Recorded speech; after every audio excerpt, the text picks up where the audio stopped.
Hi everyone, it's Jerry. Let's have a look at a game from round 7 of the 2018 Candidates Tournament. This is the halfway point of this tournament.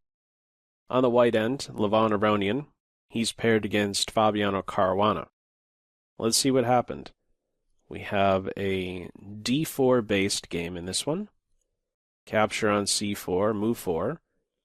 White builds in the center. Some pressure on it now. Knight takes e4 as a threat. So a counterpin. This counterpin is addressed with h6.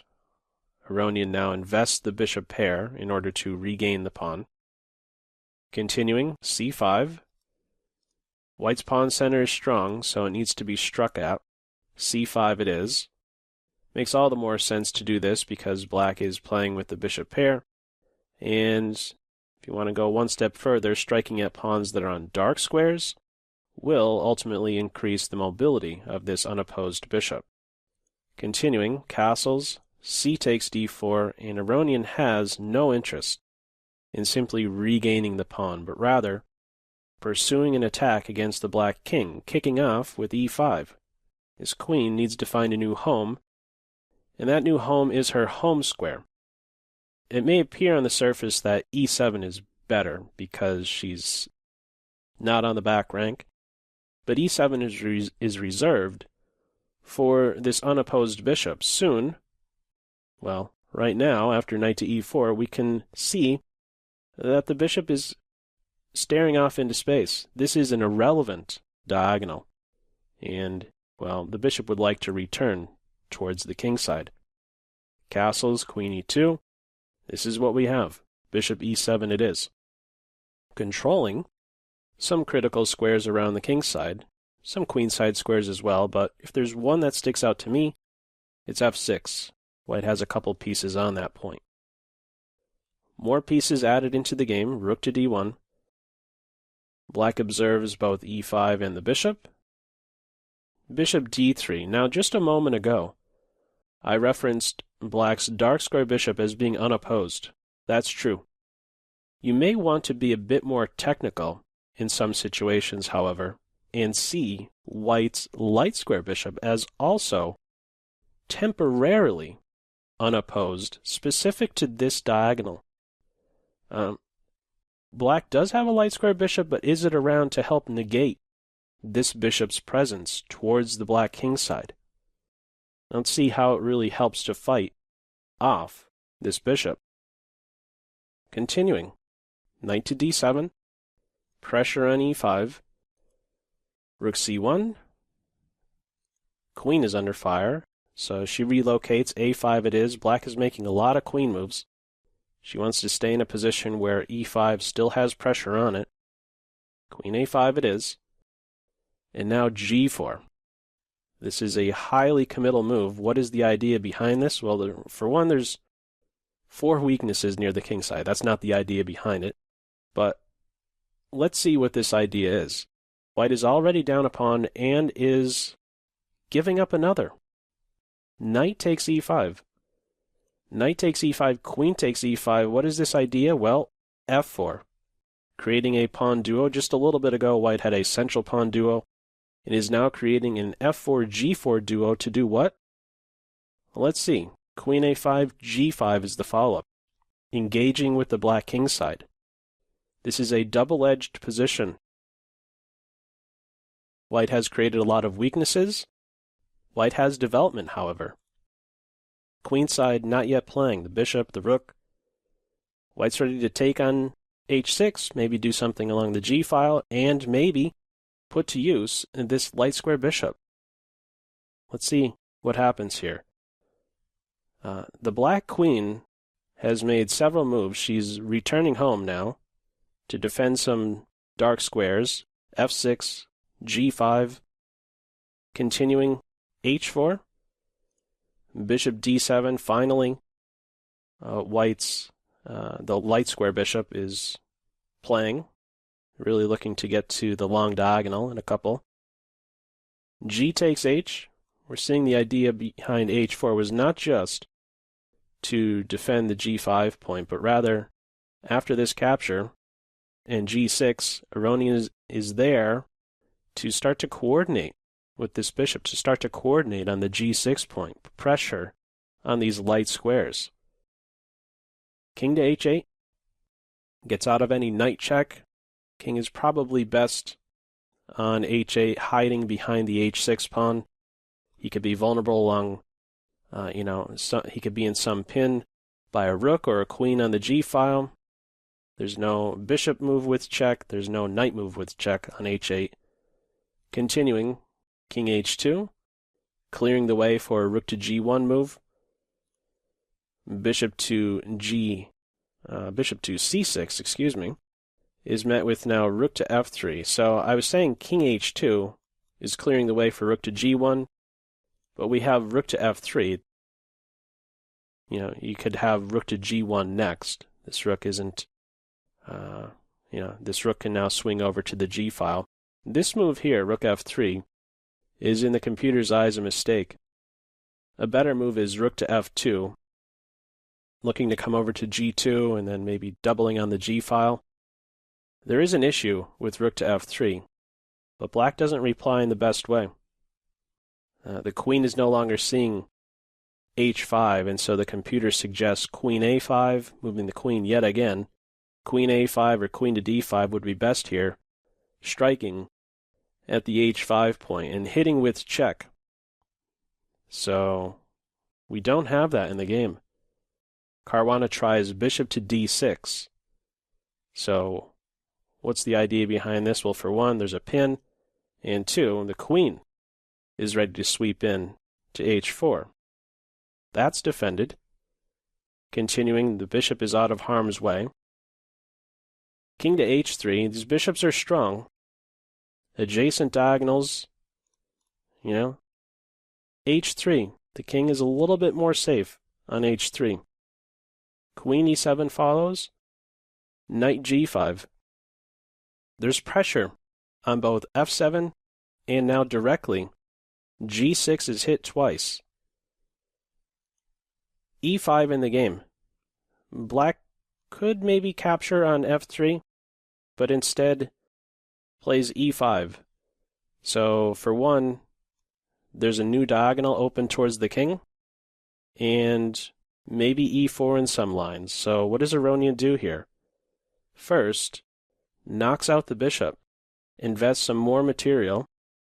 After the recapture, Aronian is not done. Knight takes f7 check. Rook takes knight, and what's the idea? H takes g6. Aronian is down a rook, but has two connected passers 2 steps away from queening, and a queen, rook, and bishop around to help facilitate their advance. What does Caruana do? During the game, I thought rook f7 would be best. In the computer's eyes, it holds it as about an equal position. The idea here being to meet, if g7 is the move, well, you just take because there's a pin. But, you could just take the rook. Apparently, this is going to be a draw with best play. But in the game, we have rook f6.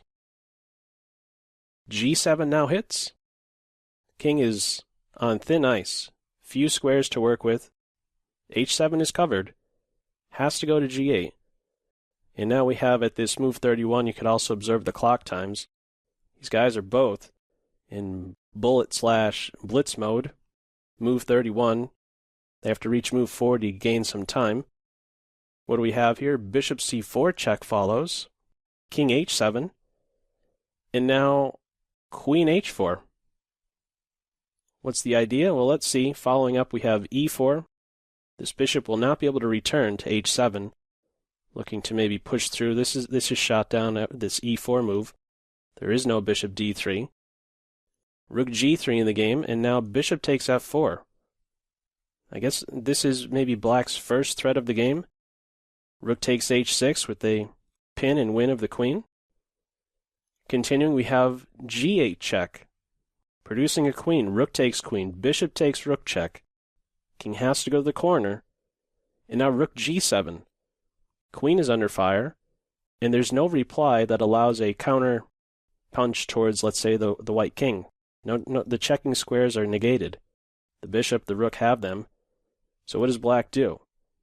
Queen f8. And Aronian's reply? To resign. There's no good move here for white. This attack has lost its steam. The threat here is rook takes h6. And there's no good defense against it, and there's no good follow-up check for white. What do you do here? Rook h7? King takes bishop. Rook g7? We have the same position, minus a white bishop. There's simply no good follow-up for white in this position. Let's say king g2, rook takes pawn. And white could try something fancy like rook h7, saying, you take my rook, I give mate. But black simply wouldn't take the rook, but rather the bishop, and this rook is defended. The rooks would be exchanged, and there's some checks that white could be throwing in, but in the end, black is simply up, a bishop and a couple pawns, and there would be no perpetual check in this position. So, Aronian resigned here. Was there a win for white? No, there was not. Was there a draw for white? Yes, there was. In this position right here, move 32, bishop c4 is losing. But queen to h4 is actually a draw. I'd like to highlight these move order things. Instead of bishop, both of these moves were played, but in a wrong order. Very difficult to calculate. This was like a 7 moves deep. You would have had to calculate to see this drawing line with just seconds remaining on your clock. That's a big thing to ask even of a world-class player. So what is this drawing line? Queen h4, and after e4, h7 check, king takes pawn, rook g3 check. The king tries to hide, but there's no hiding. Rook g8. It's a nice idea to be familiar with. Just giving up this passed pawn to expose the king. King takes, bishop c4 check, and be careful, king. King f8, get mated.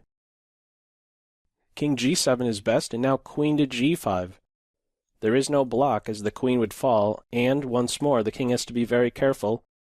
Going to either of these squares allows queen g8 for mate, so the black king would have to go to h7, and we could see the queen coordinating very well with both pawn and bishop on both g8 and g5 for, in the end, a perpetual check. White had to draw with this line, but that's a big thing to ask. 7 moves deep, calculating accurately, with just seconds on your clock, a couple minutes on your clock, maybe. Yeah. In the end, he tried for the bishop c4 first, and only next queen h4, and there just was no successful attack in the end. Caruana was able to keep a cool head and defend this kingside attack. So if you're curious about the tail of the tape on this one, let's have a look. Going through here, slight plus around move 14, but from that point on, it was Caruana sometimes not playing the best move, but never at any point was there a winning shot there for Aronian. Caruana kept a cool head in this one. In the end, 3 inaccuracies, 3 mistakes, 2 blunders for Aronian. 54 average centi pawn loss, and a 2-2 or a 2-3-0 for Caruana. 31 average centi pawn loss. So anyhow, as usual, feel free to leave any feedback to this video in the comment section below, and I hope you enjoyed it, maybe took a thing or two away from it. That's all for now. Take care. Bye.